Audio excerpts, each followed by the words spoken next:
गुरुकुल में शिक्षा प्राप्त कर रहे शिष्यों में आज काफी उत्साह था। उनकी 12 वर्षों की शिक्षा आज पूर्ण हो रही थी और अब वो अपने घरों को लौट सकते थे। गुरुजी भी अपने शिष्यों की शिक्षा दीक्षा से प्रसन्न थे और गुरुकुल की परंपरा के अनुसार शिष्यों को आखिरी उपदेश देने की तैयारी कर रहे थे। उन्होंने ऊंची आवाज में कहा, आप सभी एक जगह एकत्रित हो जाएं, मुझे आपको आखिरी उपदेश देना है। गुरु की आज्ञा का पालन करते हुए सभी शिष्य एक जगह एकत्रित हो गए। गुरुजी ने अपने हाथ में कुछ लकड़ी के खिलौने पकड़े हुए थे। उन्होंने शिष्य को खिलौने दिखाते हुए कहा, आपको इन तीनों खिलौनों में अंतर ढूंढने हैं।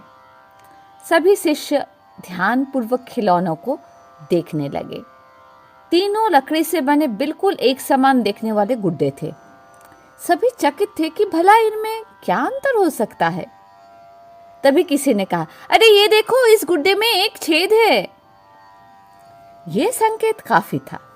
जल्द ही शिष्यों ने पता लगा लिया और गुरुजी से बोले, गुरुजी, इन गुड्डे में बस इतना ही अंतर है कि एक के दोनों कान में छेद है, दूसरे के एक कान और एक मुंह में छेद है और तीसरे के सिर्फ एक कान में छेद है। गुरुजी बोले, बिल्कुल सही। और उन्होंने धातु का एक पतला तार देते हुए उसे कान के छेद में डालने के लिए कहा। शिष्यों ने ऐसा ही किया।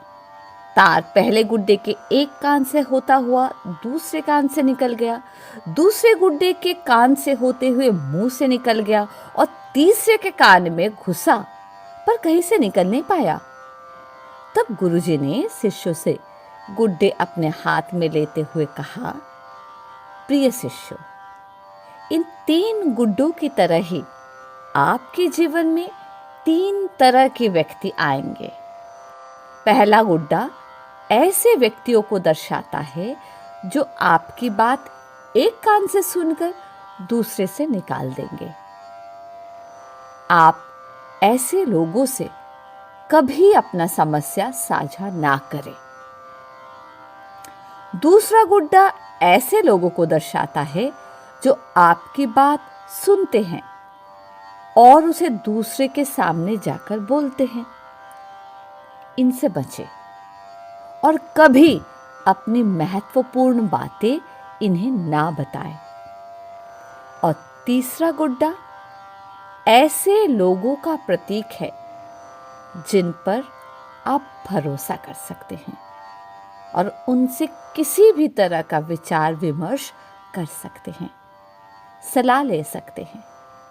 यही वो लोग हैं जो आपकी ताकत है और इन्हें आपको कभी नहीं खोना चाहिए।